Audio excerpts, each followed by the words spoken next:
Hi class, so if you're watching this, you should have at this point already completed Monday and Tuesday's lessons in Google Forms. If you haven't, please do that before you watch today's video. If you have, then you're ready to start. Today, as promised, we're going to annotate 2 poems from the Transcendental era together as a class. We'll read through one more poem which you yourself are going to annotate as your assessment, which will be explained in further detail later.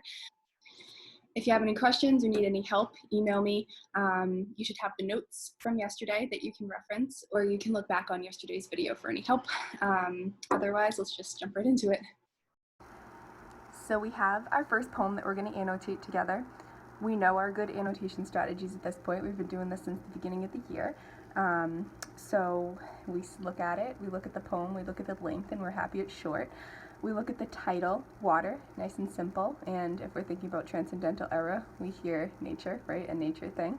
And Ralph Waldo Emerson is the poet here, and we know from yesterday's lecture that he is one of the, or he was pretty much the founder of the Transcendental movement in New England.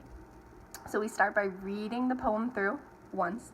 Then we'll look for kind of key characteristics of the poem that we know that we can recognize, right? Similes, metaphors, personification, imagery, figurative language, and then we kind of unlock what the words mean, lines mean, and then how it relates to the Transcendental era. So let's read it first really quick together. Water by Ralph Waldo Emerson. The water understands civilization well. It wets my foot, but prettily. It chills my life, but wittily. It is not disconcerted, it is not broken-hearted. Well used, it decketh joy, adorneth, doubleth joy. Ill used, it will destroy. In perfect time and measure, with a face of golden pleasure, elegantly destroy. So what does this poem mean, and how does it connect to the Transcendental era? We're going to do it line by line to figure it out. So the first thing that I'll say we should look for are maybe metaphors, similes,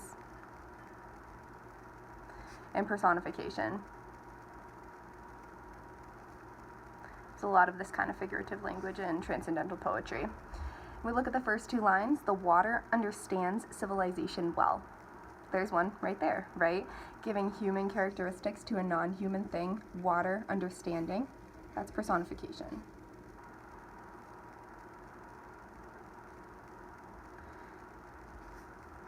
It wets my foot, but prettily. It chills my life, but wittily. Don't see anything there yet. It is not disconcerted. It is not broken-hearted. So it's kind of implying that it could have these human traits of being disconcerted, which means kind of troubled, unsettled.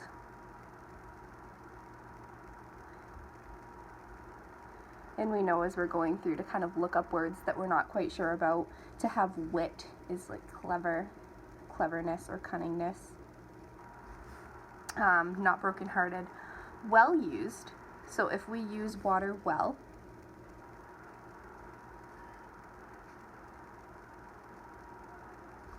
it decketh joy. We read Romeo and Juliet. We've talked about some Shakespearean terms. It almost sounds Shakespearean, right, by adding that ETH at the end of it. Think the word deck, like deck the halls with boughs of holly, that Christmas song. So to deck means, I don't want to use the word adorn. It means to decorate, essentially.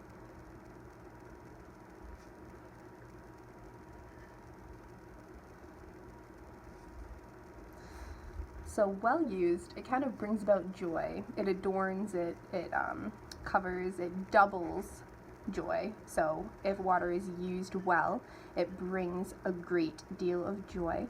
But ill used, so wrongly used, if you're ill, you're sick, and being sick is not a good thing. Ill used, it will destroy. Very negative imagery here. So if water is used wrong or not used well, perhaps that's in nature, right? A storm of some sort. Or people using nature for bad. In perfect time and measure, with a face of golden pleasure, it will elegantly destroy, which is a weird way to describe it, right? A weird way to describe destroying something. We might have mentioned when two opposing ideas are put next to each other. It's called an oxymoron, right? And we look at other, positive words in these last three lines. Perfect, golden, which implies riches, right? And then elegance. These three words are pretty positive for something rather negative.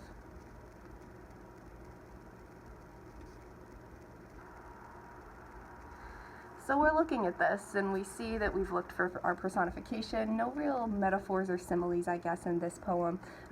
Great imagery, especially towards the end where we see all of these kind of positive or negative words to help us understand something.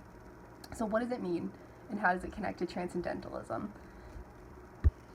So the whole goal of transcendental poetry is using nature, something in nature, to understand something a little bit better about life or about society, right, or about the world. So we're talking about this, we're talking about water specifically, and at the beginning, these are pretty good things that water does, right? It wets your foot so it can kind of wet you or clean you, it chills your life so it can kind of cool you down, and it's not these negative things, it's not troubled, it's not brokenhearted, right? So those are good things. So when it's well used, it brings good stuff, it brings joy, it brings happiness, but ill used, so when it's negative, it destroys, except it still elegantly destroys, so it still does it in a good way, a beautiful way, a golden way, in a perfect way, which is weird and which is crazy, but it kind of goes with the ideas of transcendentalism.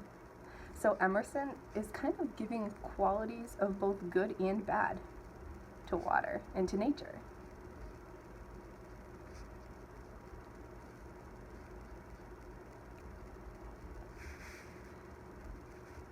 And Emerson is saying, okay, we can use nature to understand something a little bit better about ourselves because the water itself understands civilization well.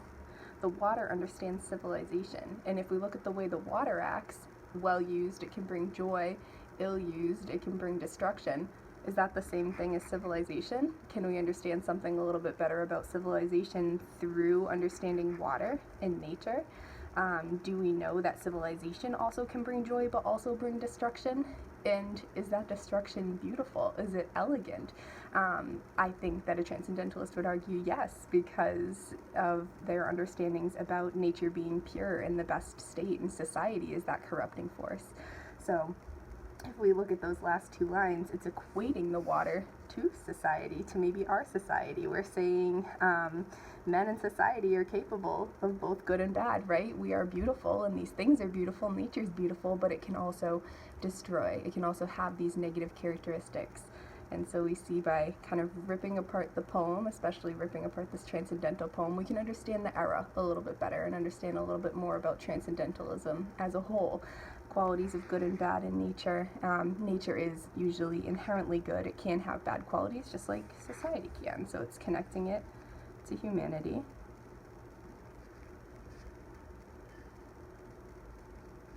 And we understand more about nature.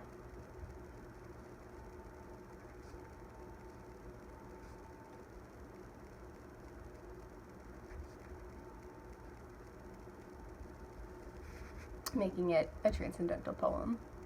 I forgot to mention too, when we're going through this, to look at the rhyme scheme. It kind of starts here. If you wanted to say AB, this would be CC. Disconcerted and brokenhearted are supposed to rhyme, just in poetry terms. DD, joy, EE would destroy, and E, FF, and then back to E here with the destroy. We've done rhyme scheme, we know what I'm talking about, and I think the rhyme scheme is interesting because it is called Water, the poem, and the poem flows, right, really nicely because of these end rhymes at the end. So if you think about it in terms of water and in terms of the poem itself flowing, I think that it fits, and I just thought that it was interesting enough to bring up here if we're annotating it, something to kind of look at, right, and think about. So our second poem that we're going to look at today is called I Am the Autumnal Sun, so autumn, I Am the Autumn Sun, by Henry David Thoreau. He was the second male transcendentalist poet that we looked at yesterday, And we're going to do the same thing. We're going to annotate it. We're going to go through it because these poems can be difficult just reading them first time alone. So we're going to annotate it together. We're going to use our good strategies to kind of unlock the meaning. And again, we're going to connect it to the Transcendental era, which will hopefully give it some more context and help you to understand it a little better. So we'll read it together first, and then we'll go through it like we did last time. I am the autumnal sun. Sometimes a mortal feels in himself nature. Not his father, but his mother stirs within him, and he becomes immortal with her immortality. From time to time she claims kinship with us, and some globule from her veins steals up into our own. I am the autumnal sun. With autumn gales my races run. When will the hazel put forth its flowers, or the grape ripen under my bowers? When will the harvest or the hunter's moon turn my midnight into mid-noon? I am all serene and yellow, and to my core mellow. The mast is dropping within my woods, the winter is lurking within my moods, and the rustling of the withered leaf is the constant music of my grief. That's the whole poem. We look at this and we see 1, 2 stanzas because we see this one break here in between lines. So it is a little longer and it is a bit harder to unlock than the other one, which is why I figured we would do this one second. We're going to go through it the exact same way we went through the last one, except this time we'll remember to do rhyme scheme first, and then we'll look for, because this one has a lot of examples of imagery, metaphors, similes, personification, things like that. We'll go through them, we'll remember all of our good strategies, and we will figure out how it connects to Transcendentalism. So now let's rip it apart. I said first we'll talk about rhyme scheme, nature, and stirs, and her. Those all kind of sound the same. So A. Claims does not rhyme with any of those. We'll say B. Globule, which does mean, so when we're going through and annotating, look at your kind of parts of this word, break the words down, try to figure out if it's unfamiliar to you what it might mean. We see G-L-O-B, and if we think about our roots, we think about the word globe, which is something that's round, and you might recognize at the end of like molecule, right, or kind of almost particle, and it does mean a round particle. So sometimes you can take those educated guesses based on parts of the words that you know. And that would be a C, because it doesn't rhyme with claim or her, nature, stir. From her veins steals up into our own. It's a D. We look at I am the autumnal sun. E. Rhymes with run. E. Flowers. F. And bowers.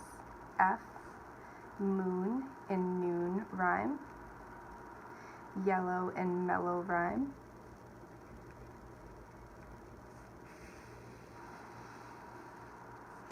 Woods and moods, again, are supposed to rhyme. This is just that slant rhyme we talked about. I. And then leaf and grief. J. We see our rhyme scheme, and we see here a very particular rhyme scheme, so we'll talk about why that might be important, because we do see a shift here. We'll talk about that. Breaking it down, we're going to look for metaphor, simile, personification. Very first, the title is what? So I am the autumnal sun. You're comparing yourself to the autumn sun, so this is fall, right, the season. If you're comparing yourself not using like or as, what's that called? It's a metaphor. So we know that during this poem, the speaker is going to be comparing itself to the sun of autumn in some way. And it starts very transcendental, saying sometimes a mortal feels in himself nature. Nature and the human being are one, they're similar, and a mortal is a person who will die, right, ultimately, and humans are all mortals, so is he talking about himself? He's saying it is in himself, and not his father, but his mother stirs within him, and he becomes immortal with her immortality. So let's talk about this. Mother. What could this mother be? Not the father, the usual kind of stereotypical at this time, patriarchal, but the mother connected with nature. Is it Mother Nature? So it's kind of gendering nature, making it feminine. Not the father, but the mother stirs within him and becomes immortal with her immortality. So kind of implying that nature is immortal.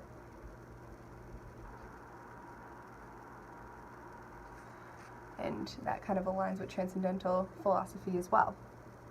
From time to time, she claims kindredship with us. If we look again, breaking down the word into parts, like kin is family, and so this is kind of family ship, familialship, family ties with us. And some small round particle, maybe of blood from her veins, steals up into our own. What this is basically saying, she claims family ties with us. She's immortal within us, within ourselves. So the transcendental idea, we equal nature. We are one with nature. We understand things through nature.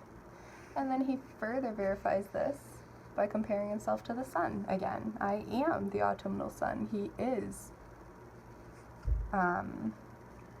this thing in nature. So now he's just going to give some good imagery. He's going to describe what the sun could be with autumn gales. My races run. Gales are winds, like strong winds. When will the hazel put forth its flowers, or the grape ripen under my bowers?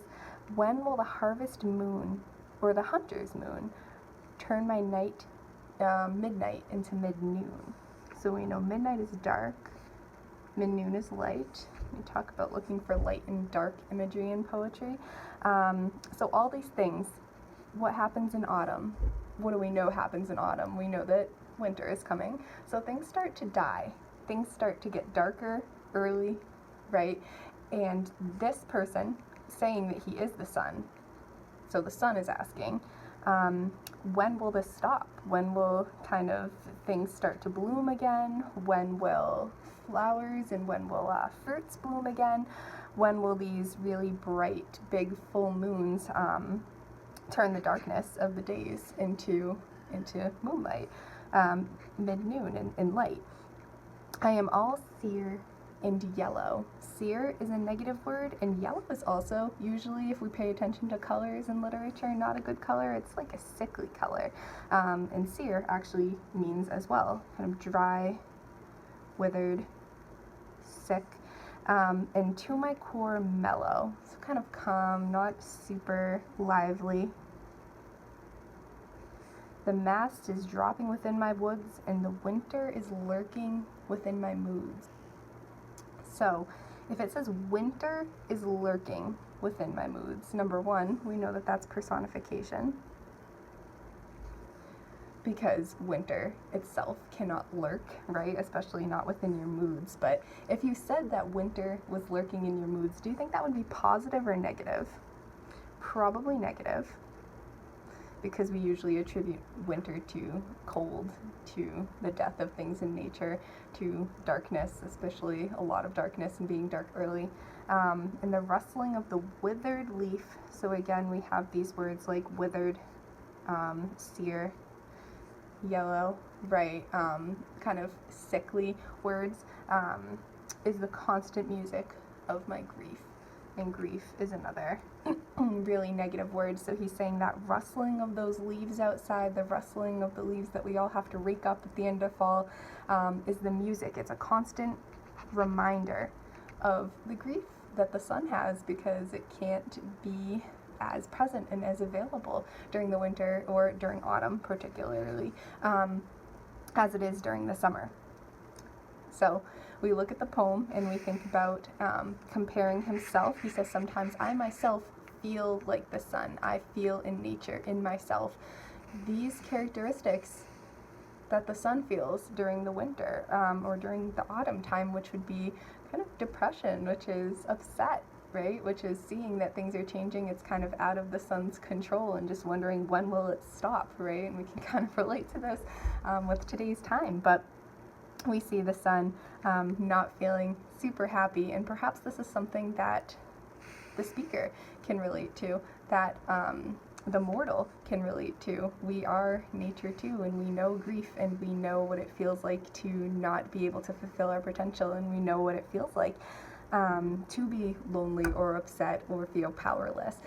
So the mood of this poem, how we feel when we read it, is kind of maybe hopeless, maybe sad, but it also is a feeling of understanding, right? So we're thinking the Transcendental era, we're making connections between ourselves and of nature. If winter's bringing feelings of sadness for the sun, and the speaker can kind of also feel sad and emphasize, and being one with nature, you kind of understand how the sun feels. So an understanding between humans and nature, a sort of empathy, a connection, right? We feel it in ourselves as well, and we can understand nature a little better by observing it, by philosophizing about it, by thinking about it. We know, okay, this abstract idea, this immortal, perfect thing of nature, we can feel the same way. Just like in the water poem, we could kind of feel the same way. We could connect to it. We will understand, that we are similar to water, and we are similar to the sun too. So these poems all kind of feel the same. They're all about nature. They're all about connecting with nature, and again, big ideas of the Transcendental era, which hopefully makes things a little bit clearer for you. So one last thing I'm going to do is explain what your assignment and assessment is going to be for today's lesson. We're going to read one more poem together, but we're not going to annotate it. I'm going to leave that to you because we did 2 examples together as a class, and now I'm going to set you free to do one of your own. I Wandered Lonely as a Cloud by Walt Whitman. Super famous. You might have read it before, or you might have heard excerpts from it. Walt Whitman, we talked about him yesterday really briefly when we talked about the poem A Spider, and I connected it to the Transcendental era. We already read The Spider in class. He wrote during the Romanticism era, more so, but Transcendentalism is a part of the Romantic era, so it connects and it fits, even if it's not quite exactly there. So we're going to look at I Wandered Lonely as a Cloud. You're going to get a copy and be able to reference I Wandered Lonely as a Cloud, and that's going to be part of your homework, is going to be to explain this, kind of annotate it, and then tomorrow's lesson will be just recapping, making sure we're all on the same page with what this poem means, and then getting one final assignment connecting to Transcendentalism for this week. I Wandered Lonely as a Cloud by Walt Whitman. I wandered lonely as a cloud that floats on high o'er vales and hills, when all at once I saw a crowd, a host of golden daffodils, beside the lake, beneath the trees, fluttering and dancing in the breeze. Continuous as the stars that shine and twinkle in the Milky Way, they stretched in a never-ending line along the margin of a bay. 10,000 saw I at a glance, tossing their heads in sprightly dance. The waves beside them danced, but they outdid the sparkling waves in glee. A poet could not be but gay in such jocund company. I gazed and gazed, but little thought what wealth the show to me had brought. For oft, when on my couch I lie, in vacant or in pensive mood, they flash upon that inward eye, which is the bliss of solitude, and then my heart, which with pleasure fills, and dances with the daffodils. So what do I want you to do for your assignment today? You'll see a link to this Google form, just like the past couple of days, in the description of this video today. Your Wednesday, April 8th assignment, obviously, write your name so you can get credit for today. Of the 2 poets I annotated and analyzed completely, or the 2 poems that I did, Water by Ralph Waldo Emerson and I Am the Autumnal Sun by Henry David Thoreau, which do you prefer? Just a nice, easy survey, and just explain your answer to the previous question in about 2-3 full sentences. It's an opinion. You can't be wrong. Why did that poem stick out to you? Did you agree with the theme or ideas? Did you like the way it was written? Just explain. Those are suggestion questions. If you're not quite sure how to answer it, you can answer whatever way you want why you liked those poems. Here's the text again of I Wandered Lonely as a Cloud for your convenience right on the Google form. However, I will be emailing you an extra copy of I Wandered as Lonely as a Cloud as well, so you have that to help you with your own annotations. So I know not all of you have printing capabilities. Not everyone is able to do this via their phone with like annotating pen on paper like I just did. So we're kind of going to virtually annotate it by answering some questions. So reread it if you reread it. check here. What's an example of a simile in this poem? So by answering these questions, that'll count as annotating because it's like you're doing that. An example of a simile, 2 examples of personification, some imagery, really descriptive language, an example of hyperbole, and remember this is an exaggeration for some sort of effect, and these notes you should have from yesterday. I emailed them to you because we discussed this very briefly at the beginning of yesterday's lesson, so I didn't kind of overwhelm you with too much for today's lesson. What point of view is this poem written in? Is it first, second, third omniscient, third limited? We did this in great detail. I know some students struggled with the differences between these. Remember, limited is just one perspective in he, she, they perspective or a name, and third omniscient is understanding the thoughts, feelings, emotions of multiple characters in he, she, they, or names. Why do you think this unique perspective is important to the piece? So why is the point of view of I wandered as lonely as a cloud important for the perspective of the piece, or just think transcendentalism in general? What do you think is the theme or message of this poem? In other words, why did Whitman write it? What does he want us to get out of it? Just 1 or 2 sentences, whatever your opinion about it is. And finally, how does this poem seem to connect to some of the transcendental ideas we've talked about so far? Nature, reasons why it's written, common themes, couple sentences. Optional, how could this lesson today have been more clear to you? What questions do you have for me? I'm sure that you have some, so feel free to send them. And just check this off. I acknowledge that tomorrow we will review this poem, I Wandered as Lonely as a Cloud, in greater detail via a YouTube lesson. You being I, will receive a copy of Whitman's poem emailed to me today for my own reference, so you're going to get that. And you can use the annotated poems on the video as models about how to annotate, even though we've done this many, many, many times in class. So I hope you don't have any questions. If you do, let me know. Otherwise, it's been a pleasure as always. See you tomorrow. Bye, guys.